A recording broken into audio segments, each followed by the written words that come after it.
বন্ধুরা চলে এসেছি আমাদের মর্নিংয়ে ব্রেকফাস্টে। দেখতেই পাচ্ছেন গরম গরম মেথি শাকের পরোটা, সাথে আছে বাঁধাকপি। ওহ, খেতে অপূর্ব লাগে। আর একটু আলু ভেজেছিল ছেলের জন্য, আমি একটু লুকিয়ে নিয়ে নিয়েছি।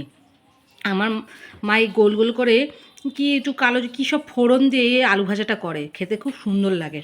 তো চলুন বন্ধুরা, আমি একটু খেয়ে বলছি।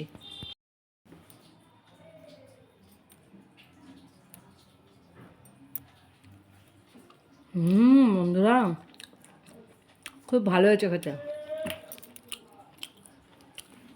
একটা আলু ভাজা খেয়ে নিই।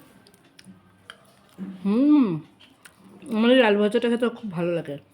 তো বন্ধুরা, আশা করছি আপনাদের ব্রেকফাস্ট করা গেছে। তো আমিও ব্রেকফাস্ট, বর যেহেতু ঘরে আছে তো আমাকে একটু ভালো ভালো রান্না করতেই হবে, কেন আমার বর একটু কষা কষা খাবার, মেথির পরোটা খেতে খুব ভালোবাসে। বন্ধুরা, আমিও খেয়ে নিই, আপনারাও খেয়ে নিন।